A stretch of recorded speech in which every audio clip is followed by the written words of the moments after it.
burn some daylight. Oh, welcome back, everybody.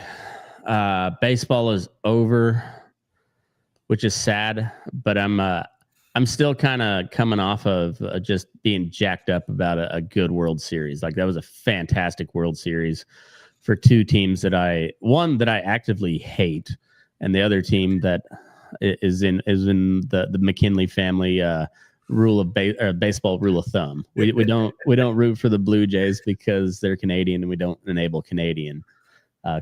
But much like the Dodgers, while I don't care for either franchise, I like a lot of players on both teams, and the big names got it done.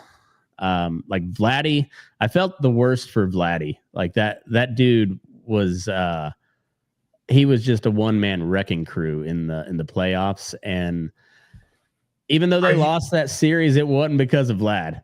He did everything he could. He was flashing the leather. He was crushing the ball. He was moving the runner. I mean, he did it all. He literally did it all except pitch, and yeah. So you hate to see a performance like that kind of get wasted, but I don't think it's wasted because that series was one for the ages, and it was the highest viewed Game 7 or highest game World Series game viewership since 2017, I think. Okay. And we went 11 innings in Game 7, which is, I mean, extra innings in Game 7 of the World Series. Like, if you're a baseball fan, that's like wet dream. Like that's fantastic because you're drawing out baseball, the longest season of any sport, and you're drawing it out just a little bit longer, just holding on for dear life. It's gonna be 2 extra innings. Like, we'll be over to next year. It was awesome. It was fucking fantastic baseball. And yeah, even though it went 11 innings and it was a relatively low scoring game, like, there was something happening it wasn't a like a boring pitcher's duel or like, both teams were playing well, and the pitchers the pitchers did well. But that we talked about it in that last time we were on, and then that clip that I posted, we talked about the starting pitching, and LA clearly had the edge in starting pitching, and in the end, that's what did it. Timely hitting, and then Yamamoto being a dog. Snell, even though he got lit up a little bit one game, still was a dog. Glasnow was great out of the bullpen and as a starter. I mean, like, it was a great series. Fucking great series. They brought them all, like, they're bringing starters out of the bullpen. It was like a clown car in Game 7. That was why I picked 7, Dodgers in 7. I felt inevitable that the Dodgers were going to win it, but the Blue Jays had been playing the best baseball out of anybody in the playoffs. So I was like, all right, they're on a hot streak. I don't think they have enough guys to beat the Dodgers, and turns out they just kind of didn't. But that's as close as you can get in a series. Yeah. A couple games that go to extra innings, you go to 7. 7th game with extra innings. I mean, like, they were 2 outs away from dethroning the Dodgers, and then they couldn't close it out. They couldn't close it out, and it was just, it was fantastic baseball. And like I said, like, Vlad Guerrero easily would have been MVP had they closed it out in the 9th. Easily, it'd have been the easiest pick for a World Series MVP ever. But then on the other side, Yamamoto, like, there was, when he came out after going 6 2 days before, like, I was like, if they win this game, there's no way he's not MVP, because you get three wins in a World Series. I mean, yeah, it's insane. That's crazy. And the equivalent of 2 complete games in the World Series, by the way. Like, he went a complete, and then he went 6, and then he went I guess he only went 2 2/3 in relief, but still on 2 days rest, and was just absolutely filthy. and I wasn't sold on him completely. I knew he was good, had a great year, but he had some stretches where I'm just like, I don't know if this guy's like if he's really got it. And then October hits and dude's just dialed in. He threw 2 complete games. Game 4 of the NLCS, game 2 of the series, comes back in game 6 or game 5, right? Or did he pitch game 6? I thought it was game 5. Was it game 5? I think maybe so. Yeah, because Shohei started game 7, right? Yeah. Yeah, so Glasnow went 6. Yeah, but Glasnow coming out of the bullpen on 2 days rest too. Like Glasnow was a horse. He pitched a lot in that series. Pitched well in that series. Yeah, and then the guys I was rooting for, Kirk and Kike, both had entertaining series. Both had good series in their own right. I think numbers wise, Kirk had a little better series, but they were both really good defensively too. And like Kike made some really, really key plays. I think had he not got trucked by Andy Pages, he probably would have made that catch as well because he was. I mean, like I don't know what the commentators were talking about because they're like, "Oh, no way that he was going to get there." All right, he might not have gotten there. He didn't have quite as good of an angle at it. But his glove was like right there. He was there. His glove's right here, and Pages' glove is 4 feet above him. I didn't realize how big Pages was compared to Kike. But yeah, like Pages just like older brothered him. Hey, Randy Mossed him, man. I mean, yeah. Posterized by the center fielder. But Pages was having a shit series up to that point. I think he was hitting under 100. But man, when they needed him, he came up big because that saved the game. Yeah. Well, I mean, they put him in for defense, and he did his job. Yeah, it was a great play, and Kike has been having a lot of fun with it.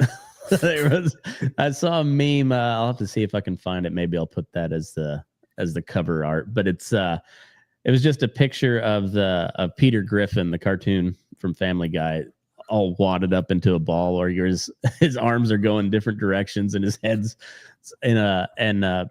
so they showed somebody like, it says Andy Pages up here, and I forget what his character was, but it says Kike Hernandez, and it just shows Peter Griffin wadded up into a ball, and he reposted on his Instagram stories, and he's been having a ton of fun, and I'm glad to see that. Fuck the Dodgers, but Kike's my guy.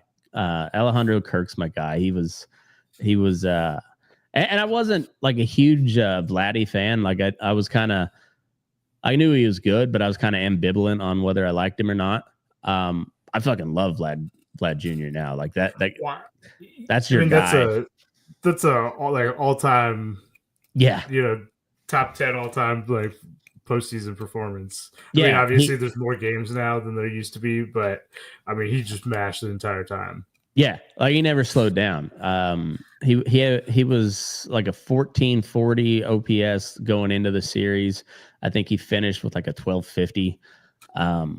Yeah, he was an animal and made some really good defensive plays. I mean, just all around fantastic performance. Made me a fan of Vlad Jr. Like I'd like to see him back. I hate that he's in Canada, but he likes Canada. He's dual citizen. It makes sense why they gave him $500 million up there. Like he's showing you why he was worth it, and it's cool to see.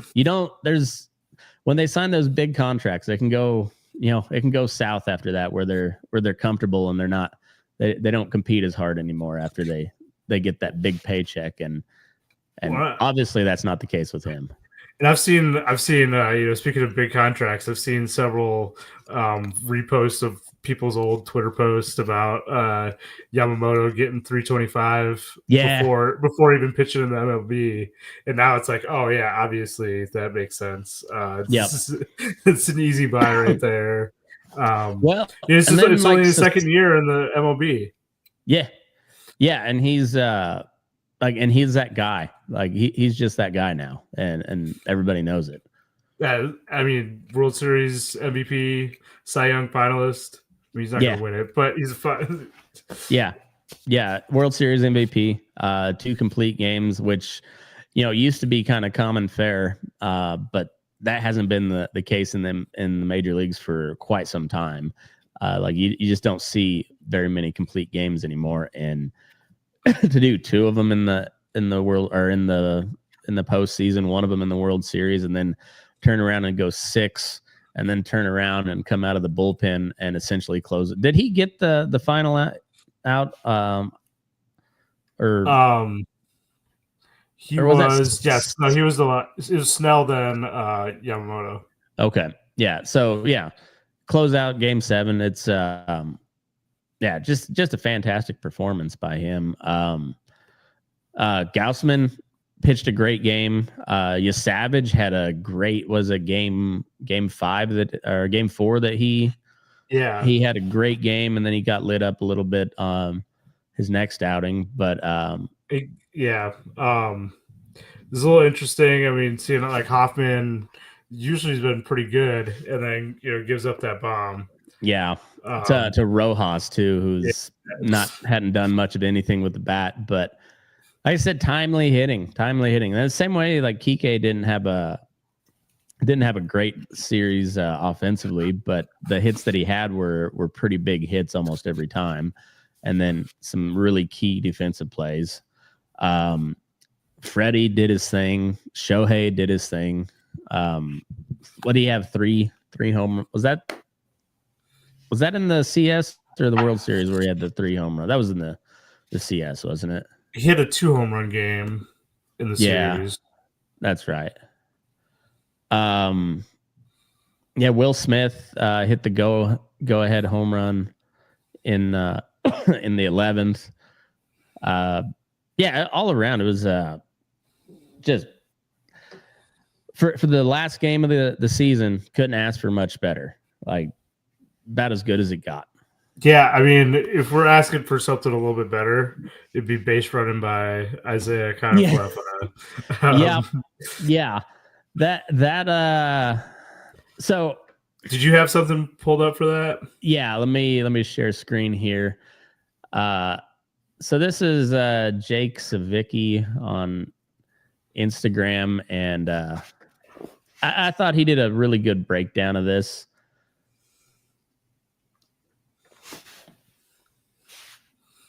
Rojas comes home. I know everybody's talking about this play, and here's my opinion. The Blue Jays played not to lose the game because they didn't want him doubled off, so they told him to take a small lead. That's what happens. You end up losing the game by this much because you're playing not to lose and not trying to play to win. But let's look at Dalton Varsho's spray chart real quick because this is crazy. Here's every ball he put in play this year. The red dots are line drives. You'll know.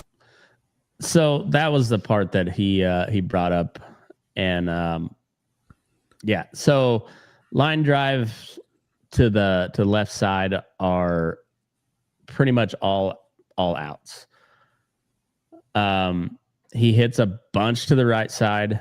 There was really no, except for Max Muncy had a great play just a little bit before that, where they hit a rocket at his head and he was playing in on the grass. But that being said, Varsho almost never hits a line drive to the left side. It was notice 0 to the left side of the infield. 0.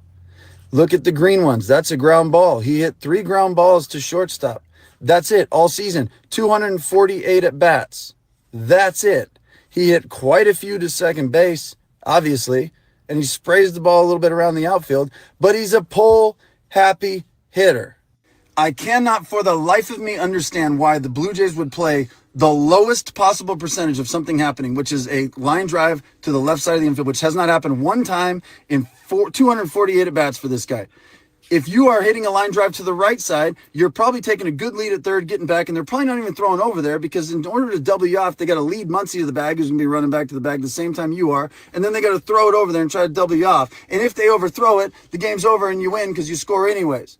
I just can't imagine with all the research they have how they blew this. If it's me, first and second base, you guys stay married to the bag. You do not get doubled off. You're worthless runners. Your only job is to stay close to the bag, no double plays. If there's a ground ball, get to the next base. Done. You don't matter. We score, we win, you guys advance. It's over. That's all. So why on earth, when the biggest moment of the game rolls around of the season, you play passive baseball and you say, don't get doubled off on the chance that 248 times hasn't happened once, just in case this is the time. You play odds, you play these things all season. You guys play up the middle. You don't even have a second baseman or shortstop half the time because you're playing the chances of where the guy's going to hit the ball. How on God's green earth do you not play the odds here correctly? It's insane. And I'm a Dodgers fan. I'm pumped they won, but I hate this. I hate poor baseball. I don't know if I'd go as hard in the paint on them as that, but seeing I don't know. I would have, because honestly, like just like a half a step farther, and he gets home. Yeah, and he's playing like a step and a half off the bag. Yeah, and the hell of it was Rojas kind of bobbled it a little bit too. Or it wasn't like a full bobble, but it wasn't a clean transfer, and still got him. He had a weird kind of stance throwing too. Yeah, and it wasn't a great throw. It wasn't a bad throw, but it wasn't exactly on line, and it almost pulled Smith off the plate. Well, it did briefly, but he got back in time. But still, yeah, it's like, I mean. Yeah, you got to have some sort of a lead, and initially I agreed with their decision. Don't get doubled up there, but after seeing the spray chart, like, all right, yeah, you can get a better lead than that. Like that's man. Yeah, I mean, I'm like, don't take a big lead, but you can take a little bit bigger than that. Yeah. And I mean, it's IFK's. He can run, like, yeah, he could easily take one step back and dive back to third if you needed to from farther away than he was. Yeah, it's not Alejandro Kirk over there. Like, exactly. He can move. So yeah, the part about playing not to lose, I agree with that. Like they weren't. I mean, you had the bases loaded there, and they get the force out at home and then double play to end it, and you're just like, fuck, man. Yeah, you got to be aggressive there. I mean, they're still getting out there, but you get a run at least, and and you got a guy at third still. Yeah exactly. It's I don't know. It is literally a game of inches. Just, I mean, it would that much. Yeah, but I mean, I think that's the only thing I can really complain about.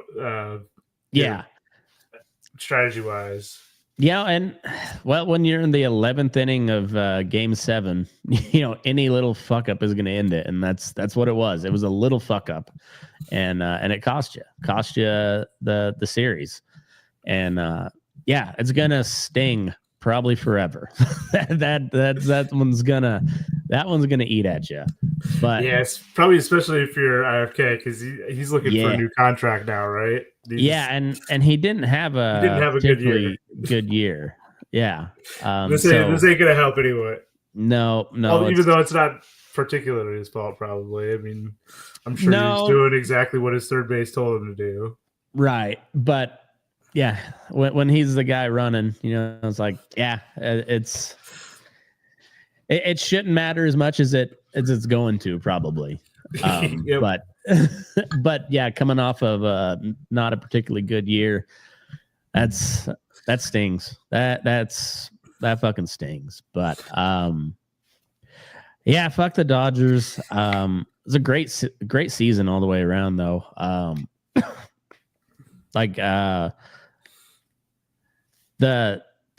Well, it was the highest rated World Series game in quite some time. I was looking earlier in the season on some of the numbers with, but I think they had like 25% growth through the MLB app, and then or like 30% on that, and then like another 25% on through traditional TV channels. And you're like, baseball's on the rise, and a series like that sure doesn't hurt. Going into the potential lockout, which you think it's going to lock out? I don't know. I mean, I think lots of people say it will, but I'd be surprised if it does, or if it's like, what was that, 2021? Yeah, locked out for like 2 weeks or something like that. Something like that, yeah. I hope it doesn't. We all hope it doesn't. I mean, I think whatever. I'm not exactly sure. You know, what's like what the holdup's going to be? No, not really. I say that's the part of baseball I'm not nearly as familiar with. All the like the stuff with the player union and the owners, and then how the contract structures and everything, arbitration and all that. I'm not real up to date on, but I'm sure all of that comes into play. I think the TV rights is another huge issue. A lot of talk about salary cap, salary floor. I'm not in favor of the salary cap. I'd rather have a salary floor. Same here. I think, or there should be some sort of force to sell after so many years of just piss poor performance. I think if an ownership group or owner or a ownership group looking at you, Dick Monfort, can't get your shit together and put a decent, especially in a city like Denver. Like we were there in 2007. Denver's a baseball town when they have something to when they have a chance to be well, okay, you say that, but like the attendance from 2007 is like not that far off from the attendance from this year. That's true. I mean, it's lower, that's but true. It's not that far off, which is, I don't know. I blame people in Denver for going no matter what they put on the field, but I also get that it's a great downtown area. It's a great stadium to go to, especially with all the great weather. Like I would love to go, sit outside in the summer in Denver, but but yeah, I mean, like if you look at like the amount of money spent on the payroll versus like revenue, bad teams can make a lot of money. Oh yeah, most of them do make a lot of money because they have tiny payrolls, but they're still getting part of the competitive balance. The revenue sharing. Yeah.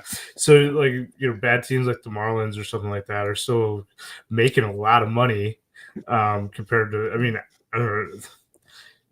Yeah, I'm not exactly sure. I don't think like some of the numbers that I've seen like really takes into account like all the revenue, but like the Mets spend they spend as much on their payroll as they generate in revenue, essentially. So no shit. Yeah, like they spend a ton, but they also make a ton, or I should say they make a ton, but they also spend a ton of it like back into the on-field performance. Mm-hmm. And so that's why I think like a floor is a good idea. I think so too. Like you can. There's always going to be the Dodgers or the Yankees or like that. That's how it always is. But I don't know. I just like you gotta give these lower performing teams some sort of a kick in the ass to try to get better. I think something has to be done with that. But I don't know if that's going to be a big issue in this this collective bargaining deal or not. So I mean, Who just knows? just a quick little Google search. I think part of it's the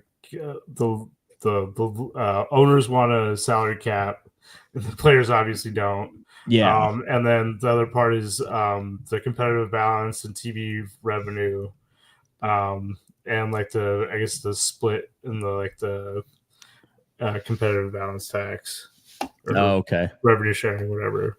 Yeah. So, I mean, it doesn't seem like any of this is worth enough for a lockout. I wouldn't think so.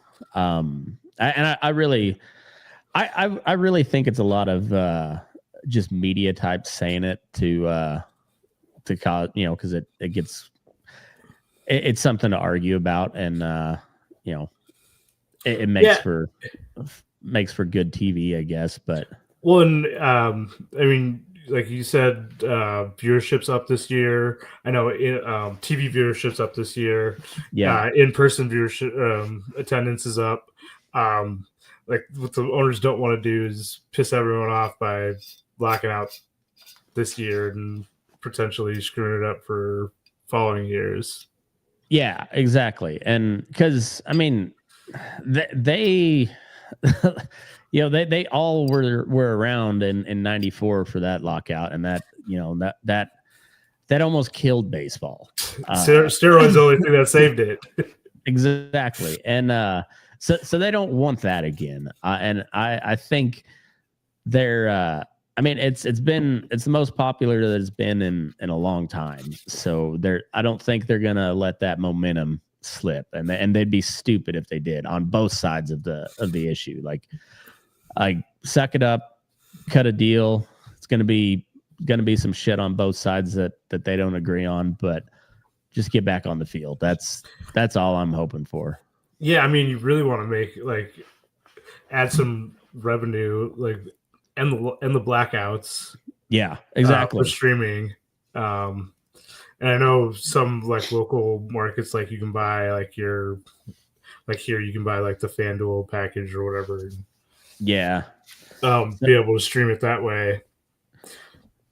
Yeah, because I bought the MLB package, but I still had to buy the A's add-on because I'm in that's the market that we're in is the NBC Sports California. So, well, pretty much the only reason I have cable is to watch the Tigers, although you can buy it here, and so it's kind of that in basketball. But now that most of basketball is available streaming, and I don't necessarily care about the Pistons, cable's going away. Yeah, I don't blame you. It's I haven't had cable or satellite for quite some time, and so we've been cordless for a bit, but I'm not going to pay for the Sunday ticket, so I'll just do pirated streams to watch football games. But the MLB package, it was $150 for the year this year, and it's worth every penny. You can watch all the games with whatever home or away broadcast, home TV and radio broadcast, away TV and radio broadcasts. How they even have the Spanish radios on some of them, and then you get all the minor league stuff, and I don't know. They got a lot of cool stuff with that MLB package. So, and they're not a sponsor. They should be, but yeah. I'll talk them up. It's worth the money. If you like absolutely. Baseball. I mean, I got my money's worth out of it. I mean, I wasn't working this season, so 1 o'clock rolls around most days, and it's on in the background at least. Oh, dude, I always had some game going. Yeah, when it was. Usually the early games start about 11 out here. So whenever they came on, whatever the most intriguing matchup was, I'd listen to it on the radio. And I love a good baseball radio announcer. It's not a lost art because every team has one, but it's just a throwback art of calling a baseball game on the radio, and I enjoy it. So yeah. But so I guess the there's some free agency stuff, but we'll get to that here in a minute. But the player awards, finalists, pretty much everything the finalists are out, right? Yeah. So I think on the MVP side, we were talking a little bit before the show, but on National League, we got Shohei, Soto, and Schwarber. American League, we got Judge, Jose Ramirez, and Big Dumper. I don't think it's a close race in the National League, honestly. There's some Shohei fatigue, but I don't think so. And well, I mean, we were kind of talking about it before we started to. He's kind of it's a little bit unfair for him because he's he's a great hitter and like a very high end pitcher. Yeah, and since he does both, it's like, oh yeah, clearly he's more valuable than someone who doesn't do one of those things. Yeah, and so if he has, say, like a down year and only hits 40 home runs, and and then has a slightly above pedestrian record in the still just based off of that, he's like he's in his own category because he does both, and it's I don't see that changing anytime soon. He hit 55. He quietly hit 55 home runs. Like there was almost no talk of Shohei's offensive performance down the stretch. It was all about Cal Raleigh and Judge and I didn't realize Schwarber. I didn't even realize he got to 55. Okay. Yeah, it's crazy. Like the quietest 55 home runs ever. It's funny is he's still going to win the MVP, but he almost feels like the Bobby Witt this year, where like except Bobby didn't win it. Shohei's still going to win MVP, but it feels like he's in the Bobby Witt category because like nobody talked about his offensive performance. He didn't steal as many bases, but he still had 55 home runs. I mean, it's ridiculous. But what did Schwarber end up with? He had 50 something, didn't he? Yeah, it was 50 something. And so I don't think Soto had a great year. 56. Okay, so he beat Shohei. And then offensively, that's a pretty solid comparison because they're I mean, Shohei's a better all around hitter, but 55 versus 56. Schwarber had a great year, but no pitching, and then Soto had a great year too. Everyone was so down on him his first month. Because he wasn't his regular Soto self, and then the rest of the year he just killed it. He ended up with career high in home runs at 43, 38 stolen bases. Which where the fuck did that come from? Yeah, his previous, I think his previous high was 12. Oh shit! Yeah. That's crazy. Yeah, 105 ribbies, 120 runs, led the league in walks and on base percentage at 396. So pretty incredible season there. Yeah. For someone who doesn't have a real chance of winning an MVP, unfortunately. Yeah. I don't think. It was a great season, but. I don't think there's much of a conversation on the National League side. American League side's a different story. Is it going to go with the East Coast bias, or are they going to go with the history making run of Cal Raleigh? I don't know. What did Judge end up with? 50, like 58? 53. 53. Okay. And then he had him in RBIs, didn't he? He beat him in RBIs. He led the league in walks. He hit 331. Yeah. So I mean the average. I mean, not like it's a small thing, but he had quite a 70, quite a bit better 70 average. Points better in average or something like that. Yeah, because he won the batting title.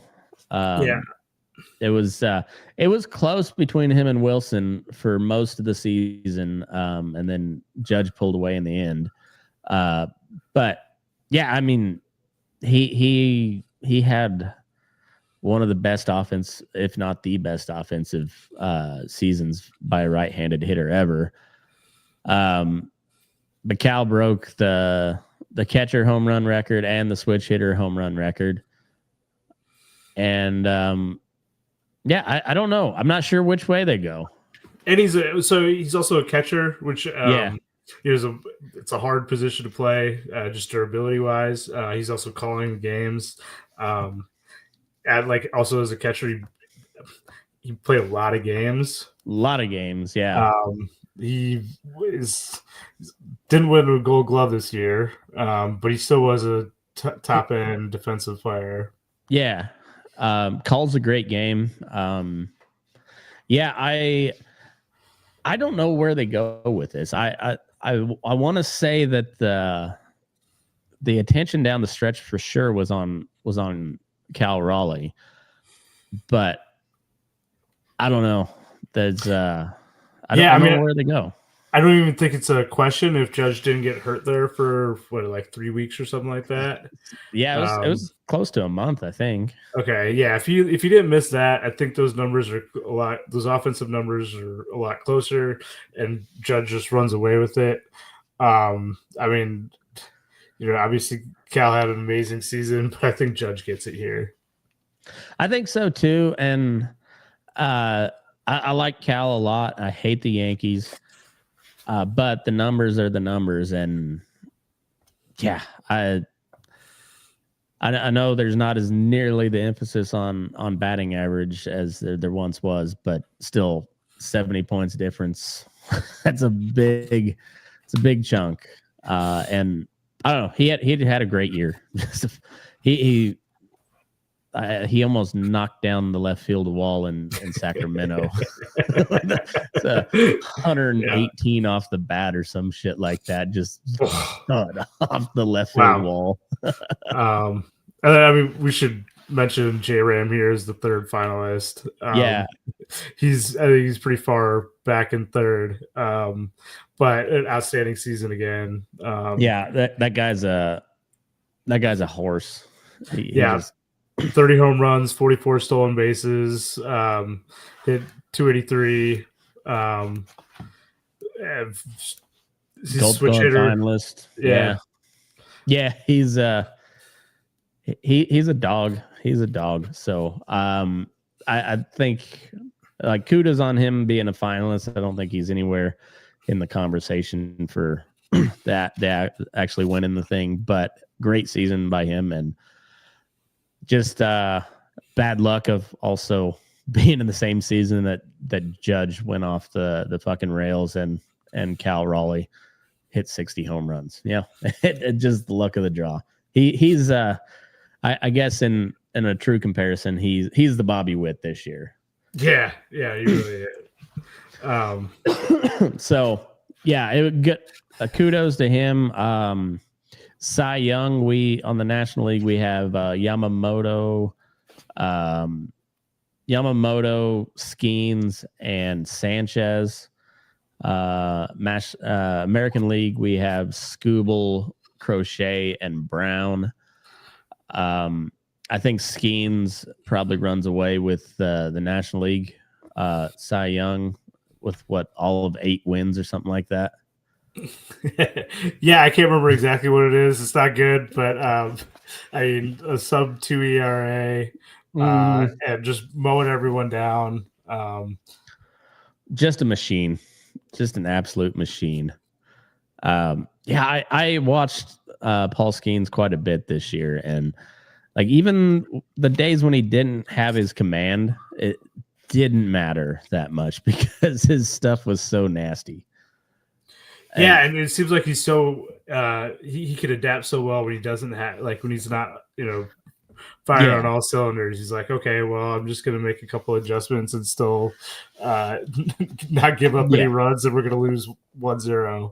Yeah, so maybe the four seamer's not working today, so we'll just switch to the sinker or the slider or the knuckle curve or just whatever he's got, just like goddamn dude. Or whatever he makes up between the first and the second innings. Yeah, no shit. Sanchez had a great year. Yamamoto had a good year. Great postseason. Really good regular season, but really turned it on in October. I think Skeens runs away with it, and he probably should. I think Scooble probably gets it done back to back this year, but it's a little more of a conversation because Crochet had a fucking great year. Hunter Brown was on the tear, kind of trailed off a little bit towards the end of the season, but still was nasty. Yeah, I mean, Crochet and Hunter Brown, great seasons. Scooble was better than he was last year when he won the Cy Young. Somehow better ERA, better WHIP, better FIP, better strikeout to walk ratio, threw more innings, threw more strikeouts. I mean, just like he's just all around better. It's crazy. Only thing that's worse is his win-loss record, which honestly I don't think is a great indicator of how good you are, because it's pretty much since like Felix Hernandez started tearing it up with the trash team. It's like, okay, wins shouldn't matter anymore, and especially with like Skeens now. Yeah, it doesn't matter that he does. It really doesn't. And the way the way that the game's played anymore, where like guys just don't go long enough anymore a lot of times to get the win. Like it's not unusual to see a starting pitcher pulled in the third or the fourth. Sure, but if you're a Cy Young finalist here, you should not be that shouldn't be happening. You should be going 6 every time. Yeah, and I mean, I can't think of a single time that School didn't make it past 4. So yeah, I'm sure it's pretty similar to all these guys. It's funny. I really thought it was going to be the Mariners' year because they went and got it done against Scooble twice. Like Scooble did his thing, but the Mariners came back with a win, and both of those division series games. Hey, they got it. Scooble played them 4 times on the year and didn't take a win. Any 4. That's crazy, and like not even talking like pitching record, but like for the game, like I don't think he took a lot. I don't think he took a loss in any 4 of those, but he didn't. I don't take think a win so either in any of them. No, he didn't get the win, and and then the 2 games where it mattered, the Mariners came away with the dub, and that's I was like, man, and with Scooble dealing like shoving. And 14 Ks in that last game. I mean, come on. Yeah, and just like, man, he didn't pitch 15 innings that day though. About 9 short that day. Yeah, you don't got an extra complete game inside you. Come on. Yeah, come on, dude. Come on, dog. But yeah, then it wasn't the Mariners' year again. It's never their year. Never their year. Never has. They're the only team that hasn't made it to the World Series. Is that correct? Yep. Yeah, because I know the Brewers haven't won it, but they've been there. The Rockies have been there. The Rays have been there. Padres won? No, I don't think they've won, but they've been there. Yeah, and I think the current longest streak or drought in major leagues is Cleveland, and that was like 1948 the last time they won. Oh wow, okay. Or was I didn't realize it's that long. I think so. Because these have some damn good teams not to win one in there. Yeah. Well, and the 90s, the early 2000s, the fit, and then let's just hear the last like handful of years, they've had some really good teams. And they lost in 7 to the Cubbies. That was a heartbreaker too. But yeah, it's crazy. All right, so before we get into the free agency stuff, well, you got rookie of the year real quick. Oh yeah, rookie of the year. A's coming through, taking 2 out of the 3 finalist spots. Wilson and Nick Kurtz joining Roman Anthony of the Red Sox. Roman Anthony is if he can stay healthy, that guy is really good. Yeah, I mean, he started out real slow and then turned it on. I mean, I don't think there's any reason for him to slow down significantly. That's a hell of a top 3 right there. Yeah, especially if you're in athletics. Yeah, I'm really stoked about that.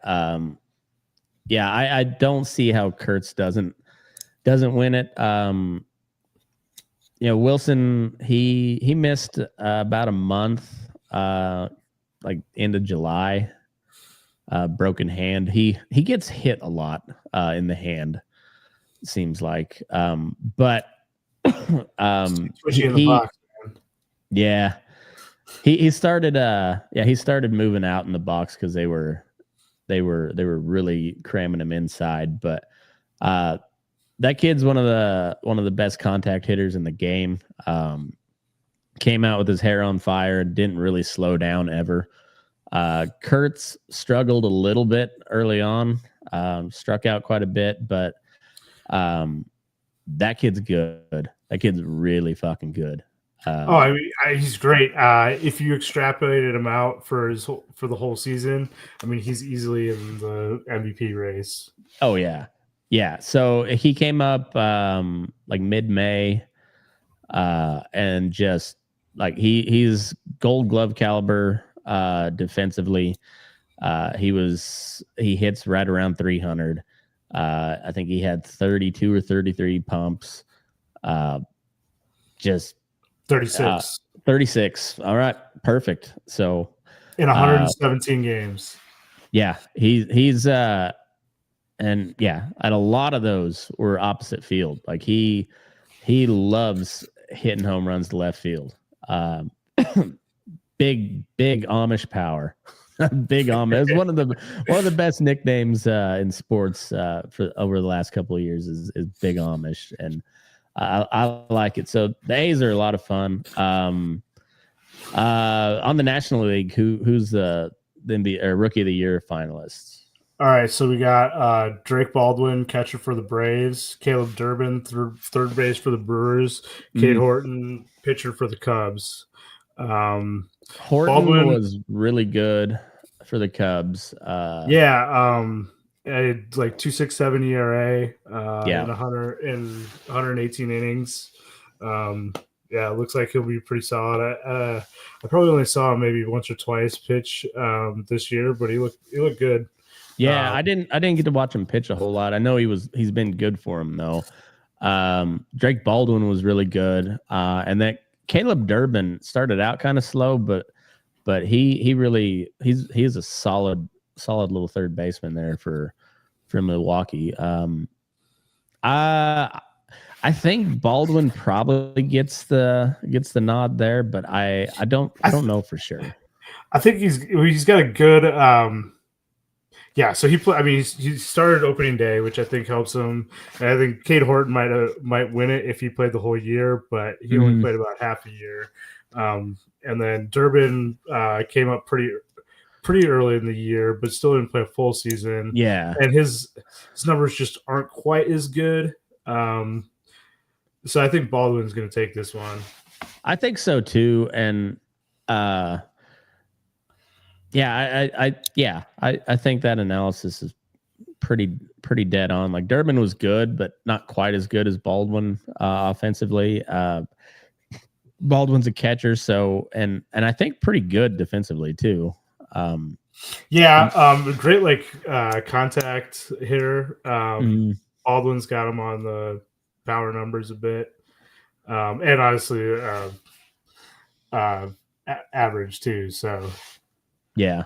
Now I think of course we were talking about Baldwin early in the year, and so that makes sense. And it makes sense that Wilson and Kurtz both made the finalists. I think that's I think that was well deserved. They both had I don't know how you I don't know how you leave Wilson out. I mean, obviously, No. Penix is Yeah. the front runner here. But Yeah. you hit 311 with a little bit of pop. I mean, Yeah. you got to be there. And and then like he started off pretty shaky defensively, but the whole team did. But his old man was Gold Glove shortstop, so like I ain't worried about that. He's gonna get better. Yeah. And then he just all that kid does is hit. He just hits, like not a ton of power, but the power's there. It's not big Amish power, but he's got some pop. And but he just knows where to hit it. He's at the lower end of the league on bat speed and exit velocity, but his OPS was up around 900. So like he's getting in the gaps. Yeah. He's not fast, but he still gets a lot of extra bases. Yeah. Okay. Well, those are the awards. So yeah, I think all right. So before we move on to free agency, do the way too early predictions for next year. Okay. We don't have to go every division or anything, but who you got in the series next year, just as a wild guess? Oh, let's go Tigers and the Dodgers. Tigers, Dodgers. That'd be a fun series too. I don't know that anybody. I can't take the Brewers serious. They might have the best team in baseball, but they just can't get it done in October. Yeah, after they just got like beat up by the Dodgers. They had they were looking pretty good until the championship series, and then just got curb stomped. I mean, it kind of felt like Phillies. This was the Phillies' year to do it. And I think so too, and they didn't do it. Unfortunately, some injuries late there really cost them. I think so too, because having Wheeler there in October, I think they could have got by the Dodgers. Honestly, I think they could have got by the Dodgers, but they didn't. It would have been tough, but yeah, I mean, maybe not the way the Dodgers were pitching there, but it would have been close. I don't know. I don't really see anyone overtaking the Dodgers. I don't unless either. Unless there's could be some big signings and that changes pretty quick. But now, exactly. But like I said, that was before we get into the free agency talk. I like that pick, Dodgers Tigers. I don't see anybody else uprooting the Dodgers from the National League. I don't think the A's are going to be there. I think they do. I think they get to the postseason. I think they maybe get a wild card, possibly win the division. But I don't. They're not going to be in the series. I don't think. I think Seattle's probably going to have another good run next year. I think Seattle has a shot. I'm not going to count Houston out again. They barely missed out on it this year. A lot of injuries. I was going to say with Alvarez being healthy all year would make a huge difference for him. Yeah, so I'm not going to count them out. The Royals are interesting. They need a lot of work. They do, but we'll see how their ownership takes the offseason. But the Cleveland, you got to think they're going to be in it. They always are. Somehow they always are, but I think they've lost so many people. They're kind of in retooling mode a little bit. I think so too. I don't think they can. Well, I didn't think they were going to compete for the division halfway through the year this year either. Well, that's only thanks to the Tigers falling apart. Yeah, yeah, it is. It is. But they had a just an incredible run there. So I think you got to keep them in the in the mix. Yankees, of course. I think the Red Sox are going to be pretty salty next year. Oh, and I'm forgetting about Blue Jays. Like, I think they'll be back in the playoffs. I mean, they got a couple questions in free agency, but it seems like they're committed. Yeah, I'm gonna go. I think I don't think I think the Central gets left out again this year. No shade to the Tigers, but I'm gonna go Red Sox Dodgers World Series. All right, that's early solid predictions.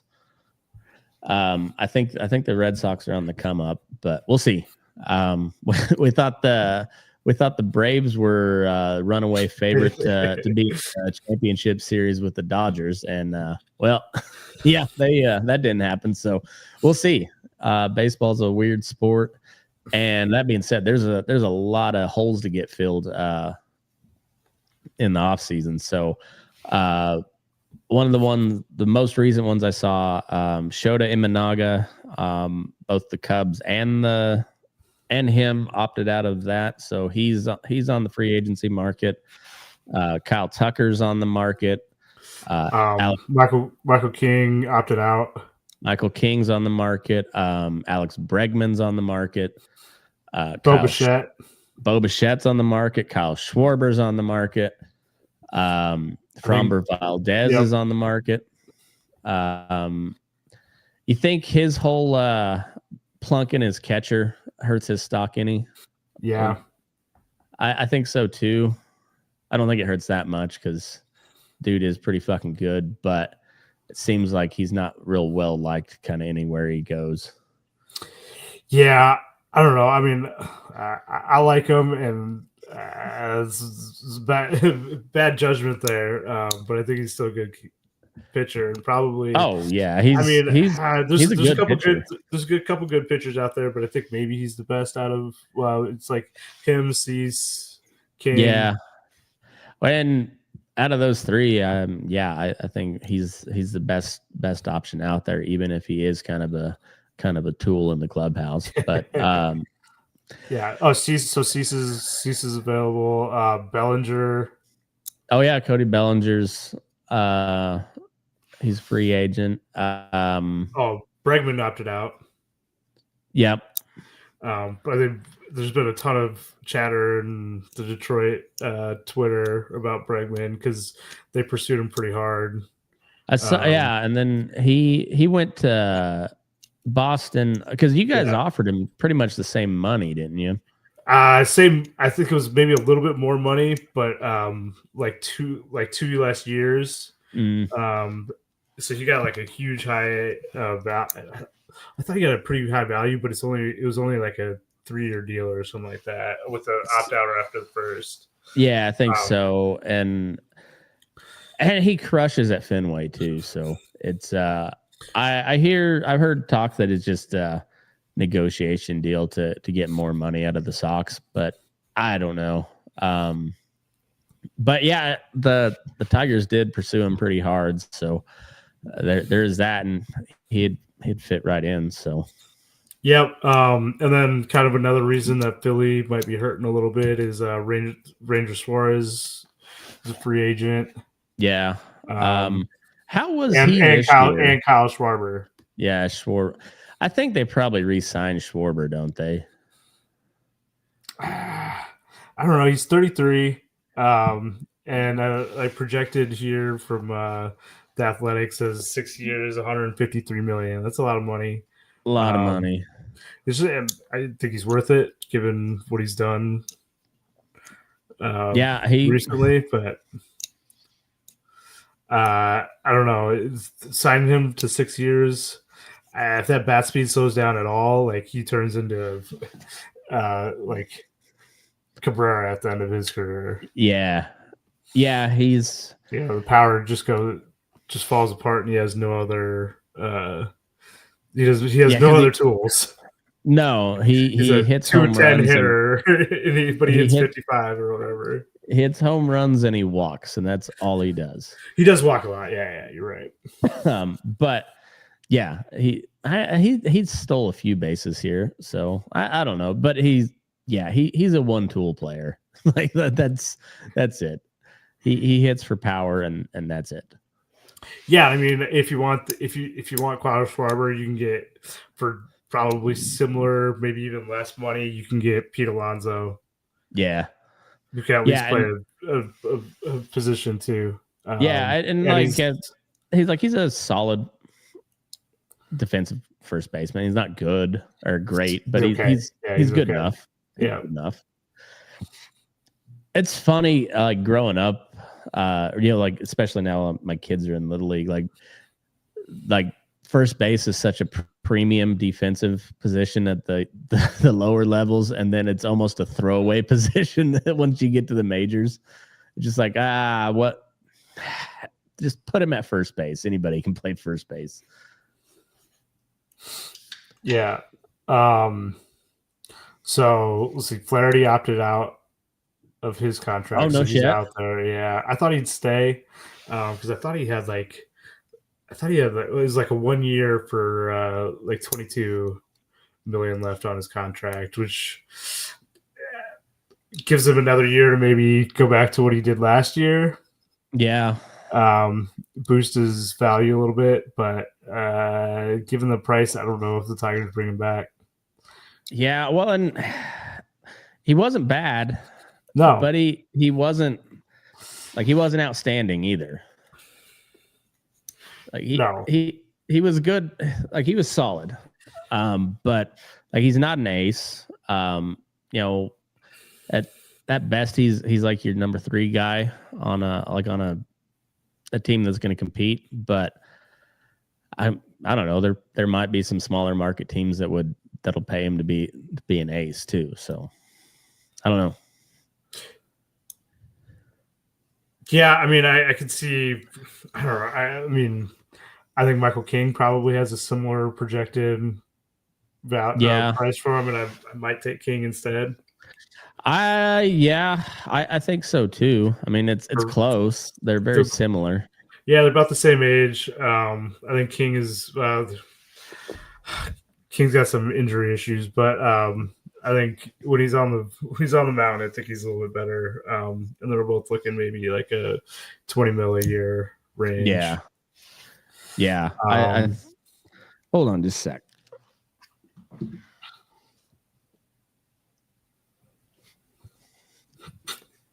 Getting a little cold out there. Getting a little chilly in here. It's chilly. And then, if you want another bat out there, Suarez. Eugenio Suarez is out there. He's 34, but he hit 49 home runs or something. Yeah. Did he get it to? I don't think he made it to 50. Did he? No. But he's kind of. He's another Schwarber type, but he plays pretty decent third base. I don't know about that. But he can play it. You can play it. He can play it. Yeah. So he does give you some value there, not a ton, but aside from that, he's essentially a right-handed Schwarber. So, but he likes Seattle, and he's one of the few hitters that actually hits well in Seattle too. I mean, I think he would take a contract there in a second. I think so. I think they'd be. I think they could probably get a little bit of a, hometown discount with him there, since he does like it there a lot. I think so too, and I think because he likes it, they can probably get another year or two out of him just because he's comfortable there. Like I don't know. It seems like a good fit, and I don't know what he's gonna garner for offers, but it seems like just a good fit for him. I would imagine they try to keep him around. The Athletics saying 3 years for 75 mil. That seems pretty reasonable for someone who's, a lot of power, not much else. Yeah, but a significant middle lower bat. Yeah, well, yeah, exactly, and but he's like a good clubhouse guy too. Like he's well liked, likes the city. So like, I don't know. It seemed If I had to bet, I'd say he stays in Seattle. Which I kind of hope he don't, because the A's got to play him, and I just assume they not have as many bats up in Seattle. So, if the Tigers aren't going to go for Bregman, I'd be fine with Suarez playing third. It's not a. He it seems like he'd fit in Detroit pretty well too. He started in Detroit. Did he really? Yeah. Nice. Yeah. I mean, I'd say you guys take him, but I don't have any say in that. But me neither. Yeah, I don't know. I think odds are he probably stays in Seattle, but I don't know. There might be some teams that throw a shitload of money at him too. So, I don't know. It'd be interesting to see who's the big get. Or well, I guess there's rumors that the Tigers are shopping Scooble too. So I know you don't want to talk about that. I don't, but it's still kind of his damn, what's his who's the big agent, sports agent? Boris. Yeah, he's a Boris client, and Boris has said he wants $850, and the Tigers, I guess unofficially, I've heard $600, so they're $250 off. God, and I think there's some years. I think there's some years difference in that too. But I mean, I don't want to tie up that kind of money. No, you hate to see him go, but man, that's yeah. Because if they do that, that means like, oh, we're getting dog shit for everything else. Yeah, we're not getting another big time free agent. No, and so it's too bad. You got a good farm system, but man, yeah. Also, that's a big chunk for any. But where Detroit being more of a mid-market type of team, that's a lot. That's a lot of fucking money. Well, so when Mike Ilitch was still the owner, I mean, especially this is when I first kind of moved to Detroit. He was getting real old. He's like, I want to see one more championship before I die. And so he was just emptying the tank. Yeah. And now his son is not that old and a lot tighter on the purse strings. So we're not seeing any kind of money. Although he has their management just said, when the time's right, they're going to spend. Yeah. So hopefully right now is about the time that they're going to be like, okay, we're going to move back, because 10 years ago, Detroit at five were, more of a mid-market team, but they're spending like they're a top-end team. Yeah. Back when like probably 12 to 14, 15, they're spending top five in the league. That's true. Well, I kind of hope they do. I'd like to see a team out of the Central make a run at it, and not the Cubs. And not the Cubs. Yeah, exactly. But yeah, I don't know. Just for your sake, that like you got a once in a generation type of guy in Scooble, and you. I mean, Scooble start day was amazing. Oh yeah, yeah. I mean, this year, almost every single time you started, it's 90% full minimum. Yeah. And that's just, I mean, that's a fun atmosphere. I bet, man. I hope for your sake they do, because there's not a shot that the A's are going to be in play for him. So I don't care. I just assume he's stay in Detroit. That's your entire payroll a year. Yeah, exactly. Yeah, there's not a shot in hell that he ends up on the A's. So I just assume see him in Detroit still. Yeah, I think. Who do you think's the big get though for this offseason, like free agency wise? For the Tigers? For anybody, like who's the? I mean, I think Kyle Tucker probably is up there. Yeah, he's 29. He's coming off pretty much every season he's been pretty good when healthy. It's kind of and even I mean he there at the end of the year he kind of trailed off, but he was also hurt. So yeah. um And then Bo Bichette is probably number 2. I don't. Yeah, Bo Bichette quietly had a really good year too. Like It's like an 850 OPS. Yeah, he I think he ended up second in the batting title. I think he had like 311, 312, something like that. Yeah, he was in the mix there. Yeah. Yeah. And then MLB posted something like he turned a double play at second base, and they're like, Bo Bichette's never played second base in the major leagues. Okay, but he's a shortstop. Shut the fuck up. Yeah, right. I mean, come on.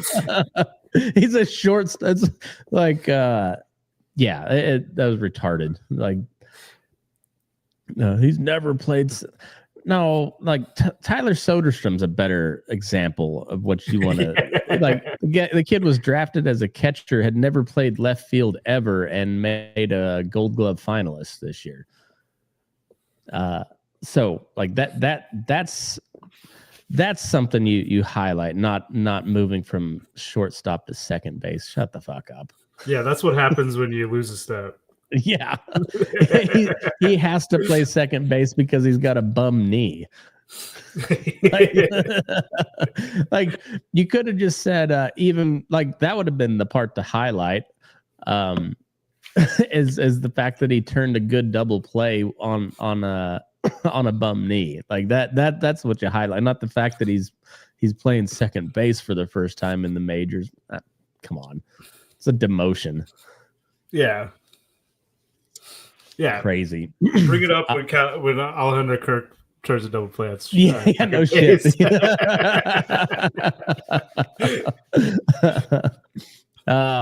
That Alejandro Kirk is the funniest player in baseball, and like unintentionally so. Kike Hernandez may be intentionally the funniest guy in baseball. Alejandro Kirk just cracks me up. He's like watching a corgi. I can never not smile when I'm watching a corgi, and it's like that when Alejandro Kirk comes to bat. I'm just like, I fucking love that guy. So when do pitchers and catchers report? February 13th. February 13th. It's a long time till February 13th, but I suppose we'll make it. We'll make it. I got not much on football this week.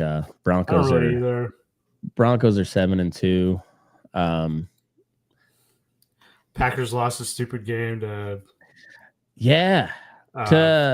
who did they Carolina lose? Oh yeah.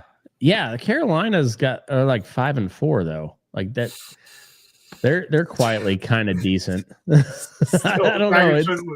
And they lost Tucker Kraft. Oh no shit! Their best receiver this year. That's going to change the game a bit for them. But it seems like they always got receivers just they never have out of nowhere. Yeah. Other than Devontae Adams, they never have like a top tier wide receiver, but they got a bunch of like solid like middle tier. Oh, like Jordan. It's like Jordan Nelson. Yeah, yeah. They always find some gritty white boy or just like above average other guy but becomes a fan favorite. they're just Donald Driver, man. Yeah, Donald Driver. Yeah, it's Donald Driver and Jordy Nelson and who they Sterling Sharp back in the day. Yeah, way back. Well, he was a stud. Yeah, he just got injured, didn't he? Broke his back. That's right. His career was like 6 years long or something like that. Maybe not even that. Yeah, but he was like probably a better athlete than Shannon even. But Shannon will tell you that every day. Yeah. And Shannon Sharp was a fucking hell of an athlete. God damn, he was good. Yeah. But, I don't have much on football. Jordan's not here to keep us up to date on the SEC. So I think Something, maybe something Vanderbilt, something. The Vanderbilt, Ole Miss, Ole yeah. Miss. Wyoming versus the world. South Florida. South Florida. He was. I mean, I will say what you will. Guy knows college ball. Pays very close attention to all of it, and solid analysis every time he. If you take the homer takes out of it, the rest of it's pretty solid analysis. So, how's basketball looking? Are the Nuggets still good? Yeah, I mean it's pretty early. I think they're like 5-2 or something. Jokic started the year with like 4 straight triple doubles. Sounds about right. Yeah, Aaron Gordon had a 50-point game in there, which is unexpected. But it looks like they're pretty good, and they traded off Michael Porter Jr. And it seems like it's filling in okay without him. And Westbrook's gone, right? Yeah, Westbrook's gone. Yeah. But he's been over the hill, so he wasn't really a huge integral part of that team. No, and it sounded like it was kind of a mutual parting of ways too. So I think it's just a 1-year contract they put him on anyways. Yeah. It's fine. Wembanyama looks unstoppable. I'm gonna have to watch some of his games because he's 7'5". Yeah. That's but he can run the floor like a 2. That's insane. That is. How long do you think he is he going to hold up? Like I don't know. I mean, what he's like? He's like maybe 20. But he put on a bunch of weight. This offseason he went and trained with Hakeem for some footwork. He trained with some monks.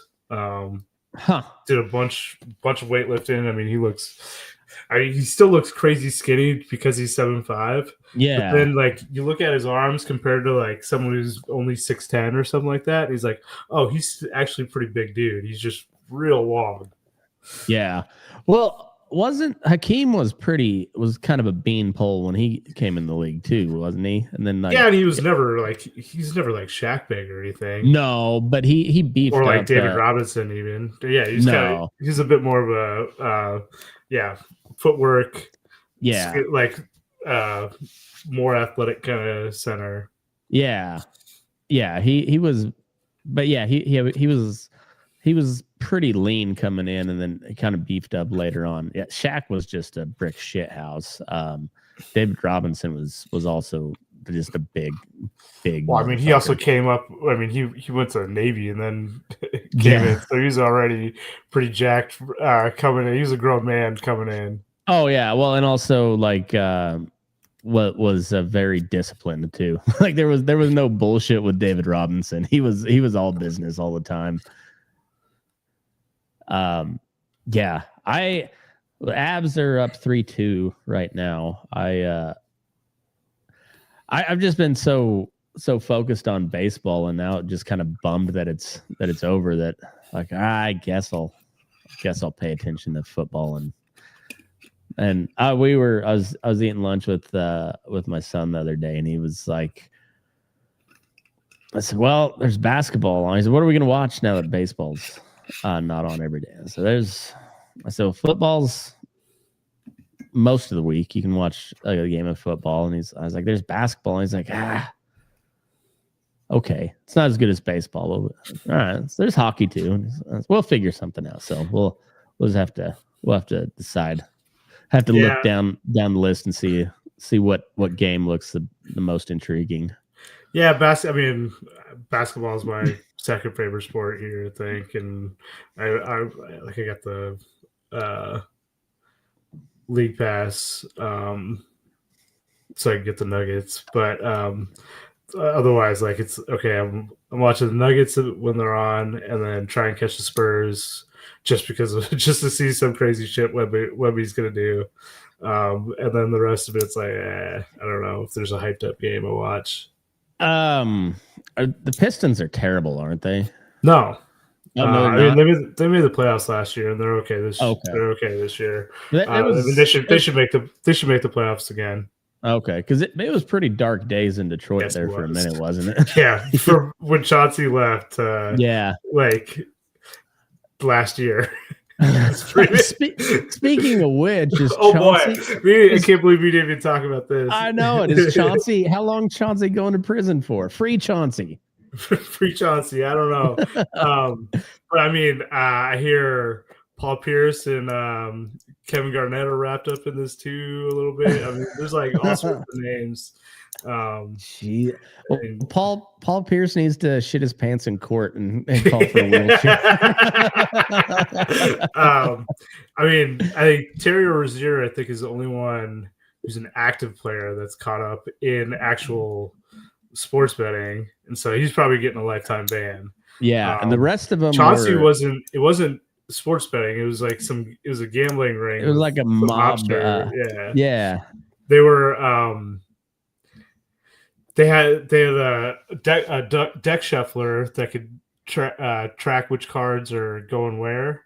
And so they could tell who's getting a good hand, and then give heads up, and then ripping off some people. Fucking Italians. Yeah, so I don't know what's going on there. There's not a ton of details out. Play past that. Well, we're pro Chauncey on this show. Free Chauncey. Chauncey did nothing wrong. Oh yeah, definitely. I mean, I've been a fan since he was playing for CU. Yeah. I forgot he played for CU, but yeah, he was Denver guy. Went to George Washington. I think so, and then he was with the Pistons forever, and then it was at the Nuggets there at the end of his career. And I mean, he was good with the Nuggets too. Yeah. So, yeah, that's some shit. It's funny, all the memes floating around, like like, you know, all these ESPN talking heads covering the betting scandal. And then there's like a DraftKings ticker at the bottom. ESPN Sports Bet. Yeah, exactly.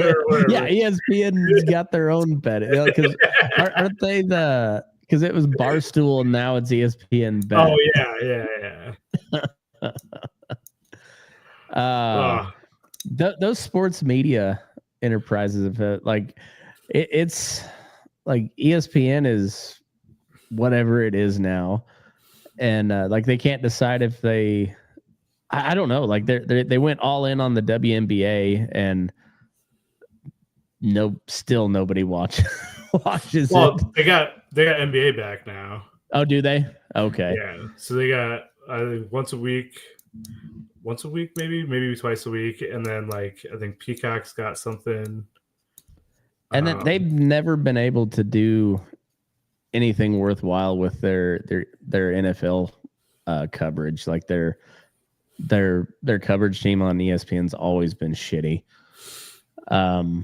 which is weird. I don't know why that is, but so ESPN bought Inside the NBA on TNT. So they got that. So they got that whole crew. So they just bought like the best,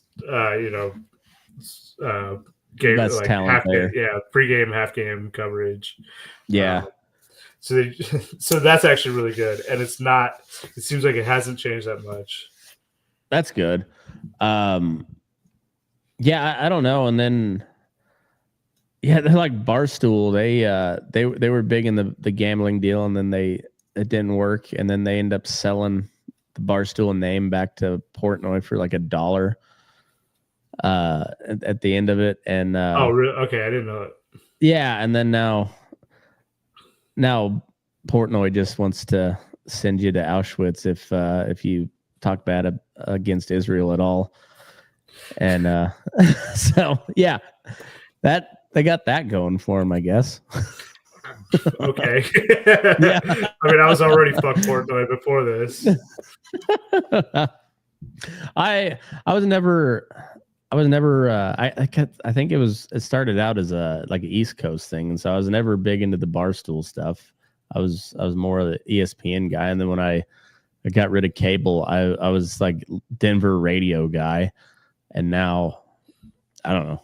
Now I'm A's radio, and then I don't. That's about all I follow sports wise, like religiously, is baseball anymore. Like I watch football, but I don't listen to a whole lot of or consume a whole lot of like football analysis. I can watch it on Sunday, and that's kind of where I'm at. So, but I've got a lot more free time on my hands nowadays, so I can enjoy some other sports. So I'm gonna follow the Nuggets a little bit, follow the Avs, and then tell me when a good F1 race is, and I'll we got Vegas. We got Vegas this weekend. Nice. All right, I'll check that out. So, well, I think that covers it for this episode. Unless you got anything else to add. No, that's it. Okay, I think that's all. So, we'll try to do one next week. It's we'll see what Jordan's got going on, and I'll we'll catch you all next time. But thanks for tuning in, and move your ass. We're burning daylight.